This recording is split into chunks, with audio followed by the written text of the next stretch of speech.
ನಗರ ಪಾಲಿಕೆ ಹಾಗೂ ಕಾಂಗ್ರೆಸ್ ಮುಖಂಡರು ಬಳ್ಳಾರಿ ನಗರದ ಮಹಾನಗರ ಪಾಲಿಕೆ ಬರುವ ಹತ್ತಿರದಲ್ಲಿರುವ 28ನೇ ವಾರ್ಡಿನಲ್ಲಿ ಯಾಸೀನ್ ಸಾಬ್ ಮಸೀದ್ ಬೀದಿನಲ್ಲಿ ಸುಮಾರು 1989ಇಂದ ಒಂದು ಟವರ್ ಇದೆ. ಆ ಟವರಿಂದ ಭಾಳಷ್ಟು ಜನರಿಗೆ ತೊಂದರೆ ಆಗಿದೆ. ಭಾಳಷ್ಟು ಮಂದಿ ಅನಾರೋಗ್ಯದಿಂದ ಸತ್ತಿದ್ದಾರೆ. ಮೊನ್ನೆ ಒಂದು ಸಾವು ಆಗಿದೆ. ಅದರಿಂದ ಈಗ ಏರ್ಟೆಲ್ ಮ್ಯಾನೇಜರ್ ಖಲೀಲ್ ಅಹಮದ್ನವರಿಗೆ ನಾನು ದೂರವಾಣಿ ಮುಖಾಂತರ ಮಾತಾಡಿದ್ದೆ. ಏನು ಸಮಸ್ಯೆ ಇದೆ ಅಂದರೆ ಸ್ವಲ್ಪ ಬಂದು ಚರ್ಚೆ ಮಾಡಿ ಅಂತ ಹೇಳಿದ್ರೆ ಅವರು ಬರೋಕ್ಕೆ ಆಗಿಲ್ಲ. ಫೋನ್ ಮಾಡಿದೆ, ಫೋನ್ ಎತ್ತಾ ಇಲ್ಲ. ಈಗ ನಮ್ಮ ವಾರ್ಡಿನ ಸಾರ್ವಜನಿಕರ ಸಮಸ್ಯೆ ಇಲ್ಲ, ಇದು ಇಡೀ ನಮ್ಮ ವಾರ್ಡಿಗೆ ಬರುವ ಎಷ್ಟು ಅಲ್ಪಸಂಖ್ಯೆ ಇರಲಿ ಮತ್ತು ಹಿಂದುಳಿದ ವರ್ಗ ಇರಲಿ ಎಲ್ಲ ಸಮಾಜದಲ್ಲೂ ಸೇರಿದ್ದಾರೆ. ಅದರಿಂದ ಇಲ್ಲಿ ಟವರ್ ಬೇಕಿಲ್ಲ ಅಂತೇಳಿ ಸುಮಾರು ಅವರು ಪೊಲೀಸ್ ಸ್ಟೇಷನ್ ಠಾಣೆಗೆ ಮತ್ತು ಮಾನ್ಯ ಜಿಲ್ಲಾಧಿಕಾರಿಗೆ ದೂರನ್ನು ನೀಡಿರ್ತಾರೆ.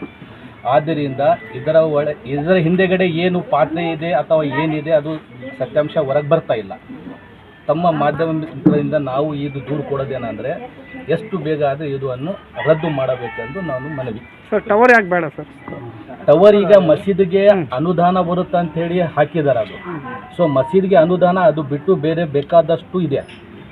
ಸರ್ಕಾರ ಅನುದಾನ ಕೊಟ್ಟಿರೋದು ಹಣ ಇದೆ ಮತ್ತು ಜನರು ಒಂದು ಮನೆಗಳು ಕೊಟ್ಟಿದ್ದಾರೆ ಮಸೀದ್ಗೋಸ್ಕರ. ಸುಮಾರು ಕಾಂಪ್ಲೆಕ್ಸ್ ಇದೆ, ಬಾಡಿಗೆ ಇದೆ. ಅದು ಅನುದಾನ ಬರುತ್ತೆ ಅಂತ ಹೇಳಿ ಅವ್ರು ಹಾಕ್ಕೊಂಡಿದ್ದಾರೆ. ಆ ಟೈಮ್ನಲ್ಲಿ ಮ್ಯಾನಲ್ ಇತ್ತು, ಏನು ನಡೆದಿದೆ ಆವಾಗ. ಈಗಿನ ಸಮಸ್ಯೆಗಳು ಸರಿಗಿಲ್ಲ. ಬೇಕಾದಷ್ಟು ಯಾಸೀನ್ ಸಾಬ್ ಮಸೀದ್ಗೆ ಬರುವ ಪ್ರಾಪರ್ಟಿಯನ್ನು ಬಹಳಷ್ಟು ಇದೆ. ಸಮಸ್ಯೆ ಆಗಿದೆ, ಅನಾಹುತ ಆಗಿದೆ, ಸಮಸ್ಯೆ ಆಗಿದೆ.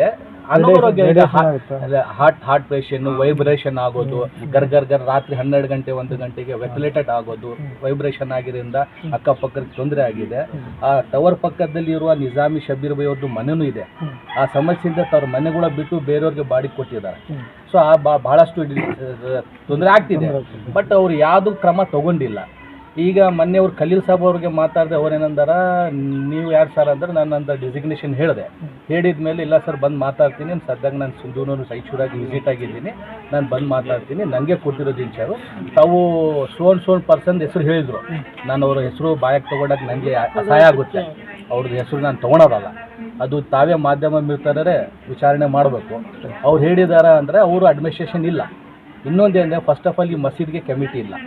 ಈ ಕಮಿಟಿ ಪದೇ ದೂರ ಹೋಗುತ್ತದೆ. ಅದರಾಗ ರಾಜಕೀಯ ಒತ್ತಾಯ ಇದೆ ಅಥವಾ ಯಾರು ಒತ್ತಾಯ ಇದೆ ಇನ್ನೂ ಗಮನಕ್ಕೆ ಬಂದಿಲ್ಲ. ಬಾಡಿ ಫಾರ್ಮೇಷನ್ ಮಾಡ್ತಾರೆ ಮತ್ತು ರದ್ದು ಮಾಡ್ತಾರೆ. ಸೊ ಈಗ ಒಗ್ಬೋರ್ಡ್ ಪ್ರಾಪರ್ಟಿ ಇಲ್ಲ. ಇದು ಒಕ್ಗೆ ಏನು ಕೊಟ್ಟಿದ್ದಾರೆ ಅಂದರೆ ಇದು ಇಂಪ್ರೂವ್ಮೆಂಟ್ ಮಾಡೋಕ್ಕೆ, ಅಭಿವೃದ್ಧಿ ಮಾಡೋಕ್ಕೆ ಮಾತ್ರ ಒಕ್ ಸಂಬಂಧ. ಈ ಪ್ರಾಪರ್ಟಿ ಬಂದು ಬೀದಿ ಜನ ಬೀದಿ. ಈಗ ಆಲ್ಮೋಸ್ಟು ಮಸೀದಿಗೆ ಅನುದಾನ ಬರುತ್ತೆ ಅಂತ ಟವರಿಂದ ಅಂತೇಳಿ ಹಾಕಿದ್ದಾರೆ. ಅವಾಗ ಸುಮಾರು ಒಂದು 25 ವರ್ಷದಿಂದ ಹಾಕಿದ್ರೂ ಪರವಾಗಿಲ್ಲ. ಆದರೂ ಅವಾಗ ಏನು ಇನ್ಸಿಡೆಂಟ್ ಆಗಿದಾವೆ ಜನರ ಬಗ್ಗೆ ಅವ್ರು ಆಲೋಚನೆ ಮಾಡಿಲ್ಲ. ಆದಾಯ ಬರುತ್ತಲ್ಲ ಅಂತೇಳಿ ಆದಾಯಕ್ಕೋಸ್ಕರ ಹಾಕಿದ್ದಾರೆ. ಬಟ್ ಆದಾಯ ಬರಲಿ, ಅದು ತೊಂದರೆ ಆಗ್ಬೋದು, ಮನುಷ್ಯರಿಗೆ ತೊಂದರೆ ಆಗಬಾರ್ದು. ಸರ್, ಇವರು ಖಲೀಲ್ ಅವ್ರು ಏನಾದರೂ ತೊಂದರೆಯಿಂದ ಇಲ್ಲೇ ಯಾರಾದರೂ ರಾಜಕೀಯ ವ್ಯಕ್ತಿಗಳಿಂದ ಒತ್ತಾಯ ಇದೆಯಾ? ಖಲೀಲ್ ಅವರು ರಾಜಕೀಯ ಒತ್ತಾಯಿಂದಾನೇ ಮಾಡ್ತಿದ್ದಾರೆ. ಅವರು ಖಲೀಲ್ ಅವ್ರು ಯಾರು ಸರ್? ಅವರು ಖಲೀಲ್ ಅವರೇ, ಅವರು ಏರ್ಟೆಲ್ ಮ್ಯಾನೇಜರ್ ಅಂತ. ಅವರು ನನಗೇನೆ ಕೊಟ್ಟಿದ್ದಾರೆ ಇನ್ಚಾರ್ಜು. ನಾನು ನಿಮ್ಮನ್ನು ಎಕ್ಸ್ಪ್ಲೇನ್ ಕೊಡೋಕ್ಕೆ ಹಾಕಲ್ಲ. ಸೋನ್ ಪರ್ಸೆಂಟ್ ಹೆಸರು ಹೇಳಿದ್ದಾರೆ ಅವರು. ಆ ಹೆಸರು ನಾನು ನಿಮ್ಮ ಮಾಧ್ಯಮ ಮಿತ್ರ ಮುಂದೆ ತೆಗೆಯೋದಲ್ಲ. ಯಾಕಂದರೆ ನನಗೆ ಆ ಹೆಸರು ಬಂದರೆ ನನಗೆ ಅಲರ್ಜಿ ಇದೆ.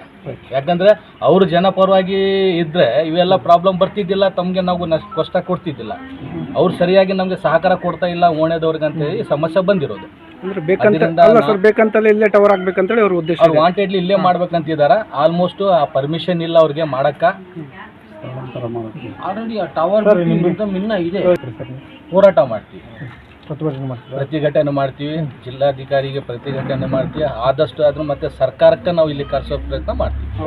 ನನ್ನ ಹೆಸರು ರಿಯಾಜ್ ಅಂತೇಳಿ, ನಾನು ಒಂದು ಶಿಕ್ಷಕ ಇಲ್ಲಿ ಸರ್. ನಮಗೆ ಈ ಟವರ್ ಹಾಕೋದ್ರಿಂದ ಏನಾಗುತ್ತೆ, ಈ ಟವರ್ ಬಂದುಬಿಟ್ಟು 200ರಿಂದ 300 ಮೀಟರ್ ದೂರವಾಗಿರ್ಬೇಕಂತ ಹೇಳಿ ನಿಯಮವಾಗಿದೆ.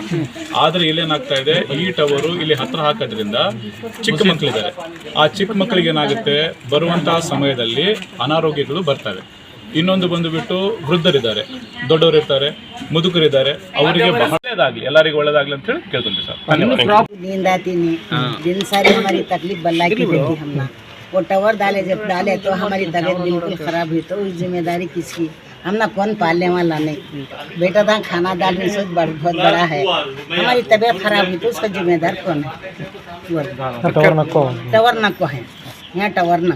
हमारे बच्चे के फ्यूचर है अभी आगे, हमारे छोटे छोटे कमाया हम लोग नको बड़, हमें कहूँ कि ऐसा है तुम्हें टावर नको दालो पता। हाँ, हमारे बच्चे छोटे छोटे बल्ला के हैं, अब हमारे छोटे कमाया को आगे कैसे देखना, कौन भी नहीं आते तुम्हें सुबह, अब तब वो सब बोल को कर ले जाते टावर डालते, आगे कौन आते? हमारे बच्चे के फ्यूचर में कौन तो आते, तुम्हें कौन भी नहीं आते, दो बात करते चल जाते। पता कि